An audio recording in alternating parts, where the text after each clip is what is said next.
दोस्तों video start करने से पहले एक बहुत ही उपयोगी जानकारी आप छात्रों के लिए। दोस्तों अगर आप साल भर का करंट अफेयर्स मंथ वाइज जनवरी 2018 जनवरी 2019 तक का वन लाइनर अप्रोच में पढ़ना चाहते हैं, जो कि आपकी आगामी परीक्षा के लिए काफ़ी इंपॉर्टेंट है। आपकी लोअर की बात करें, आपकी मंडी परिषद की बात करें, आगामी लेखपाल की बात करें, तो ये स्पेशली आपकी PDF तैयार कराई गई है और ये कुल 325 पन्ने की PDF है और मात्र आपको 25 रुपये में प्रोवाइड कराई जा रही है। अगर आप लेने के इच्छुक हैं तो लिंक डिस्क्रिप्शन बॉक्स में है, वहाँ से क्लिक करके आप इसको परचेज़ करके डाउनलोड कर सकते हैं। बहुत ही उपयोगी तथ्य हैं, सारे तथ्यों को इसमें समाहित किया गया है। तो चलिए हम अपने वीडियो के आगे बढ़ते हैं। नमस्कार दोस्तों, स्वागत है आप सभी का फिर से आपके अपने ही YouTube चैनल पर। दोस्तों ये जैसा कि आप जानते हैं, डेली में मॉक टेस्ट आपकी आगामी परीक्षा UPSC लोअर की बात करें, मंडी परिषद और लेखपाल आगामी जो आने वाली है, उसके लिए डेली में मॉक टेस्ट आप लोग को प्रोवाइड कराता हूँ। काफ़ी उपयोगी क्वेश्चन होते हैं। आज का जो मॉक टेस्ट है, टोटल यहाँ पर आपको 50 प्रश्न मिलेंगे हिंदी के, और इसमें आप अपना खुद आकलन करिए कि कितनी हिंदी आपके तैयार है, कितने क्वेश्चन आपने सही किए हैं। और इसी प्रकार के क्वेश्चन UPSC पूछता है, तो हिंदी में बहुत अच्छा आप कर सकते हैं अगर आप रेगुलर मेरी वीडियोस को वॉच करें, प्रैक्टिस सेट देखें, उसको सॉल्व करें। यहाँ पर मैं कराता हूँ। तो चलिए पहला क्वेश्चन देखिए क्या कह रहा है। तो पहला क्वेश्चन देखिए आज का क्या है आपके सामने, कारक के कितने भेद होते हैं। तो दोस्तों कारक के जो भेद होते हैं वो 8 प्रकार के होते हैं। ठीक है, कारक 8 प्रकार के होते हैं, जिसमें आपका कर्ता, कर्म, करण, संप्रदान, अपादान, संबंध, अधिकरण, संबोधन, ये आपके कारक होते हैं। घ का उच्चारण स्थान कौन सा है दोस्तों? घ। तो घ अगर आप उच्चारण करेंगे तो देखिए ये आपके कंठ पर जोर पड़ रहा है। ठीक है, घ अगर आप बोलेंगे घ तो ये क्या है, आपका कंठ है। चलिए आगे बढ़ते हैं।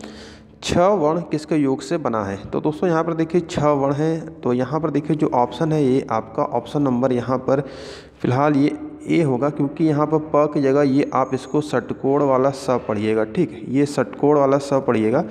क और आपका जो ये षटकोण वाला स होता है, ये मिलके आपका बनता है 6 वर्ण। ठीक है, तो यहाँ पर जो ऑप्शन होगा क और श, जो ये है यहाँ पर श, तो ये मिलके आपका 6 वर्ण बनेगा। शुद्ध वर्तनी का चयन कीजिए। अब दोस्तों वर्तनी की शुद्धियों से भी आपके क्वेश्चन बनेंगे। तो यहाँ पर देखिए अस्पृश्यता में कौन सा शुद्ध लिखा गया है? ऑप्शन ए है, बी है, सी है या डी है? तो यहाँ पर दोस्तों जो राइट आंसर है वो है आपका ऑप्शन नंबर सी, अस्पृश्यता इस तरीके से सही रूप लिखा जाता है।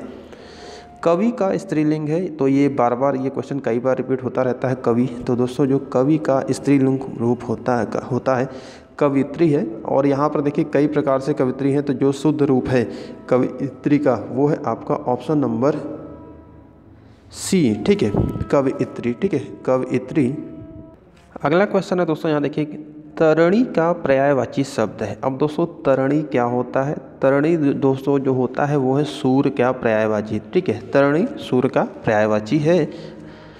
मीन का पर्यायवाची शब्द है मीन। तो मीन का दोस्तों जो पर्यायवाची शब्द होता है वो होता है मत्स्य। ठीक है, मीन का मत्स्य होता है।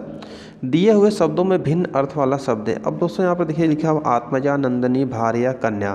तो इनमें से जो सबसे भिन्न है, ठीक है, तो यहाँ पर दोस्तों जो सबसे भिन्न है वो है आपका ऑप्शन नंबर सी, भार्या। ठीक है, भार्या क्या है, आपका पत्नी का पर्याय है। लेकिन यहाँ पे देखिए जो आत्मजा है, नंदनी है, कन्या है, ये सभी पुत्री के पर्यायवाची हैं। किसके पर्यायवाची है? पुत्री के पर्यायवाची हैं। लेकिन भार्या आपका क्या होता है, ये पत्नी का पर्यायवाची है। अनुपम का पर्यायवाची शब्द है अनुपम। तो यहाँ पर दोस्तों अनुपम का जो पर्यायवाची शब्द होगा वो होगा अद्वितीय। ठीक है, अद्वितीय।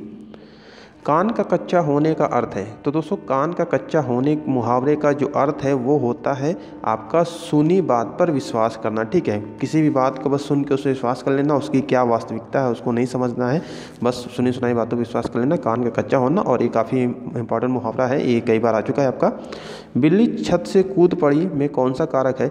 तो दोस्तों इसके पहले मैंने कई बार आपको बताया कि जहाँ पर अलगाव का भाव होता है वहाँ पर क्या होता है आपका अपादान कारक। ठीक है, पेड़ से पत्ते गिरते हैं, हिमालय से गंगा निकलती है, और यहाँ पर है, तो वहाँ पर क्या हमेशा और हमेशा जहाँ अलगाव का भाव होता है वहाँ पर आपका अपादान कारक होता है। तो बिल्ली छत से कूद पड़ी, तो यहाँ अलग हो गई छत से, तो यहाँ पर अपादान हो गया।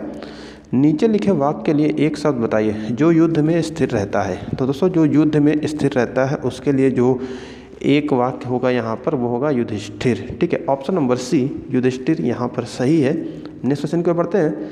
शैव कहते हैं। अब दोस्तों शैव किसे कहते हैं? जो शक्ति को उपासना करता है, जो शिव की है या विष्णु जी की है या किसी की उपासना नहीं करता, तो दोस्तों जो शिव की उपासना करता है उसे शैव कहा जाता है। ठीक है, अनेक शब्दों के लिए एक शब्दों से ये क्वेश्चन बन सकता है। श्याम धीरे धीरे चलता है, धीरे धीरे शब्द है। अब दोस्तों श्याम चलता है लेकिन कैसे? धीरे धीरे चलता है। तो यहाँ पर दोस्तों क्या होगा? वो क्रिया की विशेषता है। ठीक है, क्रिया विशेषण होगा, यहाँ पर क्रिया विशेषण होगा, यानी जो आपका जो कार्य हो रहा है वह क्रिया की विशेषता बताता है, यानी कार्य धीरे धीरे हो रहा है। तो यहाँ पर क्या है? क्रिया विशेषण है। ठीक है, आगे बढ़ते हैं। देखिए यहाँ पर क्या कह रहा है, 166 से 168 में कुछ शब्द दिए गए, उनमें प्रयुक्त उपसर्ग चुनना है। तो यहाँ पर आपको उपसर्ग बताना है। अपमान में क्या उपसर्ग होगा? अपमान, तो दोस्तों जो अपमान है उसमें जो उपसर्ग होगा अप। ठीक है, अप उपसर्ग होगा और इसमें मान लग गया तो इसका अर्थ बदल गया, तो अपमान। दुरावस्था में देखिए क्या होगा यहाँ पर उपसर्ग, तो यहाँ पर दोस्तों जो राइट आंसर बनेगा वो है आपका ऑप्शन नंबर बी, दुर। ठीक है, दुर्धन अवस्था दुरावस्था होता है, तो यहाँ पर जो क्वेश्चन का आंसर बनेगा वो है आपका ऑप्शन नंबर बी। पराजय में देखिए यहाँ पर क्या होगा? उपसर्ग पराजय। तो दोस्तों यहाँ पर जो पराजय में उपसर्ग होगा वो होगा आपका परा। ठीक है, परा, परा ये उपसर्ग होगा, ये राइट आंसर है इसका। आगे बढ़ते हैं। यहाँ पर देखिए क्या कह रहा है, प्रत्युक्त, यहाँ पर आपको प्रत्यय बताना है। घुमक्कड़ में कौन सा प्रत्यय है? घुमक्कड़। तो यहाँ पर दोस्तों इसके जो प्रत्यय जो बाद में लगते हैं, तो जो घुमक्कड़ में यहाँ पर प्रत्यय बन के आएगा वो है अक्कड़। ठीक है, घूम अक्कड़। ठीक है, यहाँ पर प्रत्यय होगा घुमक्कड़ होगा। डिबिया में आपको प्रत्यय बताना है, डिबिया। तो डिबिया में दोस्तों क्या प्रत्यय लगा है आपका? यहाँ पर इया। ठीक है, यहाँ पर जो प्रत्यय है आपका ऑप्शन नंबर ए, इया प्रत्यय लगा हुआ है। भिक्षुक में क्या प्रत्यय होगा? भिक्षुक। तो यहाँ पर दोस्तों देखिए जो भिक्षुक में जो प्रत्यय होगा आपका वो है आपका यहाँ पर देखिए उक। ठीक है, भिक्षुक, यहाँ पर आपका जो प्रत्यय होगा वो उक होगा। नेक्स्ट क्वेश्चन को बढ़ते हैं। द्विगु समास का उदाहरण है, द्विगु समास। अब दोस्तों यहाँ पर देखिए, तो यहाँ पर दोस्तों जो द्विगु समास है वो है आपका नवग्रह। ठीक है, नवग्रह। यहाँ पर द्विगु समास में जो आपका है वो आपका है नवग्रह। इसमें 9 संख्या है, तो यहाँ पहला पद संख्यावाचक है।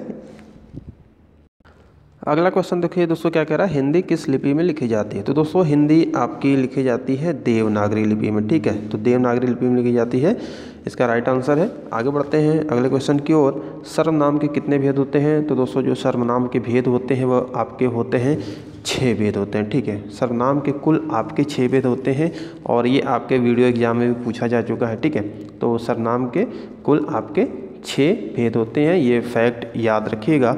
चलिए आगे बढ़ते हैं।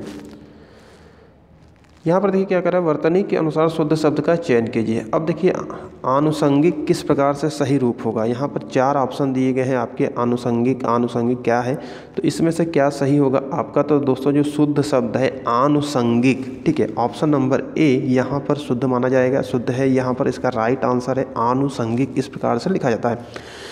अंत्याक्षरी देखिए किस प्रकार से लिखा जाएगा, यहाँ पर 4 ऑप्शन दिए हैं। तो दोस्तों जो अंत्याक्षरी है यहाँ पर शुद्ध रूप है, यहाँ पर आपका ऑप्शन नंबर बी अंत्याक्षरी, ये सही रूप है इसका, ये लिखा जाता है और ये कई बार पूछा भी गया है। सुषमा देखिए, सुषमा किस प्रकार से आप सही लिखेंगे? तो यहाँ पर दोस्तों जो सुषमा का सही रूप है वो है आपका ऑप्शन नंबर ए, सुषमा इस प्रकार से सही रूप। अगला क्वेश्चन दोस्तों क्या कह रहा है, देखिए निम्नलिखित में से कौन सा शब्द बादल का पर्यायवाची है? अब दोस्तों जो बादल का पर्यायवाची यहाँ पर देखिए दिए गए ऑप्शन में देखिए क्या है, ऑप्शन नंबर ए यहाँ पर सही है, नीरद। नीरद बादल का पर्यायवाची होता है, बाकी नीरज, अम्बुज ये सभी आपके कमल के पर्यायवाची हैं। इंद्रियों को जीतने वाले के लिए एक शब्द है, इंद्रियों को जो जीतता है उसे दोस्तों कहा जाता है जितेंद्रिय। यहाँ पर राइट आंसर बनेगा आपका ऑप्शन नंबर डी, जितेंद्रिय। नेक्स्ट क्वेश्चन, अहा आप आगे वाक्य में अहा शब्द है, तो देखिए यहाँ पर विस्मयबोधक चिन्ह लगा हुआ है, तो ये क्या है आपका अहा आप आ गए, तो यहाँ पर क्या होगा आपका राइट आंसर। पहली बात तो देखिए यहाँ पर क्या है, हर्ष आपका जो है ये एक अव्यय है। ठीक है, यहाँ पर क्या होगा, ये अव्यय हो जाएगा। यहाँ पर ये आपका एक हर्षबोधक चिन्ह कह सकते हैं शब्द है आहा, ये हर्षबोधक शब्द बताया जा रहा है, तो यहाँ पे अव्यय हो जाएगा। निम्नलिखित में पुल्लिंग शब्द कौन सा है? तो यहाँ पर दोस्तों देखिए नदी, नदी बहती है, ये स्त्रीलिंग हो गया। पानी, बहता है, ठीक है। पानी गिरा, पानी प्यास लगती है, इलायची है। तो यहाँ पर दोस्तों जो राइट आंसर होगा पुल्लिंग शब्द होगा पानी। पानी राइट आंसर है। तो कभी भी आपका स्त्रीलिंग पुल्लिंग शब्द पूछे तो आप उसका वाक्य प्रयोग करिए, ठीक है। वाक्य प्रयोग करने पे आपको आसानी से समझ में आ जाएगा कि ये स्त्रीलिंग है कि ये पुल्लिंग है। अगला क्वेश्चन देखिए क्या कह रहा है, पवन का संधि विच्छेद है। अब दोस्तों यहाँ पर देखिए पवन का जो संधि विच्छेद होगा यहाँ पर होगा पो धन अन, और यहाँ पर कौन सी संधि काम कर रही है, अयादि संधि काम कर रही है, ठीक है। अयादि संधि जो काम कर रही है, ऐ औ आय आओ का जो नियम है यहाँ पर ये लग रहा है। तो पो धन अन यहाँ पर जो होगा वो होगा आपका राइट आंसर, ठीक है। नेक्स्ट क्वेश्चन देखते हैं, मनोरथ का संधि विच्छेद है। तो दोस्तों जो मनोरथ का संधि विच्छेद होगा वो यहाँ पर राइट आपका आंसर है मन धन रथ, ठीक है। यहाँ पर मन धन रथ है और यहाँ पर क्या है, विसर्ग संधि। अगला क्वेश्चन दोस्तों यहाँ देखिए क्या कह रहा है, विद्यार्थी उदाहरण है। अब विद्यार्थी में कौन सी संधि काम कर रही है। तो देखिए दोस्तों क्या होता है, विद्याधन अर्थ ही, तो यहाँ पर आपका जो हो रहा है वो है दीर्घ स्वर संधि का, ठीक है। दिग्भ्रम उदाहरण है, दिग्भ्रम, इसमें अगर पूछा जाए दिग्भ्रम में कौन सी संधि है तो यहाँ पर दोस्तों जो उदाहरण है वो है आपका व्यंजन संधि का। इसमें दिग्भ्रम में आपका व्यंजन संधि काम कर रही है। आकाश पाताल के बीच लगने वाला जो ये चिन्ह है ये क्या चिन्ह कहलाता है। दोस्तों ये देखिए काफ़ी इंपॉर्टेंट है, ये चिन्हों से क्वेश्चन यहाँ बनता है। तो ये दोस्तों जो चिन्ह कहा जाता है उसको योजक चिन्ह कहा जाता है। योजक चिन्ह इसको बोला जाता है, जिस शब्द के बीच में ये लगता है इसको योजक चिन्ह कहा जाता है। यह नई साड़ी है, वाक्य में नई शब्द है। अब दोस्तों साड़ी है नई, ठीक है, साड़ी पुरानी भी हो सकती है, साड़ी नई भी है। तो यहाँ पर ये क्या होगा, ये इसकी विशेषता बता रहा है कि साड़ी कैसी है, नई साड़ी है। नीचे दिए गए विकल्पों में से तत्सम शब्द का चयन कीजिए। अब यहाँ पर आपको बताना है तत्सम शब्द। तो दोस्तों जो यहाँ पर तत्सम काम कर है आप कर रहा है यहाँ पर, तो वो है आम्र। आम्र आपका तत्सम शब्द है यहाँ पर, आम का। चलिए दिए गए विकल्पों में से तद्भव शब्द का चयन कीजिए। यहाँ पर देखिए आपका तद्भव पूछ रहा है, तो अग्नि है, मुँह है, बैंक है, अमीर है। तो यहाँ पर क्या होगा तद्भव, जरा सोचिए आप। तो दोस्तों ये आपका यहाँ पर जो तद्भव है वो है आपका मुँह शब्द, ठीक है। मुँह यहाँ पर तद्भव बनेगा, बाकी बैंक, अग्नि, अमीर ये आप। अगला क्वेश्चन है दोस्तों यहाँ देखिए, निम्नलिखित में से कौन सा शब्द सूर्य का पर्यायवाची नहीं है। यहाँ पर देखिए दिनकर, रवि, अंशुमाली, यामिनी। तो यहाँ पर दोस्तों जो यामिनी है वो है आपकी रात्रि का पर्यायवाची, ठीक है। बाकी आपके तीनों सूर्य के पर्यायवाची हैं। विद्यार्थी में कौन सी संधि है। तो यहाँ पर देखिए आपका है विद्यार्थी, ठीक है। तो ये दोबारा से क्वेश्चन आ गया है, तो यहाँ पर क्या होगा आपका दीर्घ स्वर संधि, ठीक है। दीर्घ स्वर संधि काम करेगा, इससे पहले भी ये क्वेश्चन आया था। तो दीर्घ स्वर संधि है। कानन का पर्यायवाची शब्द है। तो दोस्तों जो कानन का पर्यायवाची शब्द है वो होता है वन, ठीक है। वन कानन का पर्यायवाची शब्द होता है, ठीक है। और इसके अलावा अगर आपका अरण आ जाए, विपिन भी होता है आपका वन का होता है। बात करें अगर आपके उसके इसके अलावा विपिन के अलावा आपका अटवी, कांतार, ये सभी आपके वन के पर्यायवाची होते हैं। वाक्य विग्रह का अर्थ है। अब दोस्तों जो वाक्य विग्रह होता है उसका शाब्दिक अर्थ क्या कहते हैं उसको। तो वाक्य विग्रह का जो अर्थ है दोस्तों वो है आपका वाक्य खंडों को अलग अलग करके उनका संबंध बताना, ठीक है। यहाँ पर ये होगा बिनु पग चले, सुने बिनु काना, कर बिनु कर्म, करे विधि नाना। तो जहाँ पर दोस्तों इस प्रकार का हो, ठीक है, यहाँ पर क्या हो रहा है, कारण के अभाव में कार्य की उत्पत्ति होने का वर्णन किया जाता है। जैसे बिनु पग चले, सुने बिनु काना, बिना पैर के चल रहा है, बिना कान के सुन रहा है। तो वहाँ पर हमेशा और हमेशा आपका विभावना होगा, ठीक है। विभावना अलंकार होता है। जहाँ पर कारण के अभाव में कार्य का होना पाया जाता है वहाँ पर विभावना अलंकार होता है। इसकी परिभाषा भी आप लोग जान लीजिए। सुई का तत्सम रूप है। तो दोस्तों सुई का जो तत्सम रूप होता है वो यहाँ पर देखिए आपका है सूची। ये भी काफ़ी इंपॉर्टेंट है, ये भी बार बार आपके कई बार पूछे जा चुके हैं। सूची। परिसीमन का विलोम है। तो दोस्तों जो परिसीमन का यहाँ पर विलोम होता है वो होता है आपका निर्सीमन, ठीक है। परिसीमन, निर्सीमन। राइट आंसर आपका ऑप्शन नंबर बी, निर्सीमन। धूसर शब्द का पर्याय है धूसर। तो यहाँ पर दोस्तों देखिए धूसर का मतलब होता है गर्दभ, ठीक है, गर्दभ। और गर्दभ जैसा कि आप जानते हैं क्या है, गधा है, रासव, खर, आपका वैशाख, नंदन, ये भी इसका एक पर्यायवाची है। तो धूसर शब्द का पर्याय है आपका गर्दभ, गधा। देखिए यहाँ पर धूतो अर्थात जीवों द्वारा होने वाला दुख वाक्य के लिए एक शब्द है। काफ़ी अच्छा क्वेश्चन है यहाँ पर। देखिए धूतो अर्थात जीवों द्वारा होने वाले दुख के लिए जो एक शब्द है वो है आपकी आदिदैहिक। ठीक है, क्या है आपका आदिदैहिक, और ऑप्शन नंबर सी यहाँ पर राइट है। आदिदैहिक कहते हैं इसको, बहुत ही इंपॉर्टेंट फैक्ट है यहाँ पर। ऊँट की चोरी निहुरे निहुरे। तो दोस्तों देखिए ऊँट है कितना विशाल होता है, उसकी चोरी निहुरे निहुरे नहीं हो सकती है, तो इसीलिए इसका जो शाब्दिक अर्थ होगा, इस मुहावरे का जो शाब्दिक अर्थ बनेगा, बड़े काम छिपकर नहीं किए जा सकते। ठीक है, बड़े काम छिपकर नहीं किए जा सकते। चलिए लास्ट क्वेश्चन देखते हैं। पंकज में कौन सा समास है? पंकज, तो यहाँ पर दोस्तों देखिए जो समास है वो है आपका बहुव्रीहि समास। ठीक है, यहाँ पर आपका कार्य कर रहा है बहुव्रीहि समास। और पंकज का अर्थ होता है दोस्तों जो कमल, कीचड़ में जो पैदा हो कमल हो। और इसमें कोई पद, बहुव्रीहि समास की जो परिभाषा जैसे आप जानते हैं, जिसमें कोई पद प्रधान नहीं होता बल्कि दोनों पद मिलकर किसी दूसरे का वो आपका तीसरा पद बनाते हैं। ठीक है, तो यहाँ पर क्या है बहुव्रीहि, पंकज में बहुव्रीहि है, कीचड़ में पैदा होने वाला कमल। ठीक है, यहाँ पर है। तो दोस्तों ये उम्मीद करता हूँ कि ये काफ़ी इंपॉर्टेंट यहाँ पर क्वेश्चन मिले हैं, आपकी प्रैक्टिस अच्छे से हो रही है। और भी कोई डाउट हो, किसी क्वेश्चन में डाउट हो तो कमेंट करिएगा। और भी ऐसे उपयोगी वीडियोज़ आपको डेली आपको मिलती है मेरे चैनल पर। तो अगर आप चैनल पर नए हैं तो चैनल जरूर सब्सक्राइब कर लें, साथ साथ बेल आइकन को प्रेस कर लें। डेली आपको मेरे चैनल पर आपको वीडियोज़ मिलती है। तो दोस्तों बहुत बहुत धन्यवाद, मिलते हैं नेक्स्ट वीडियो में।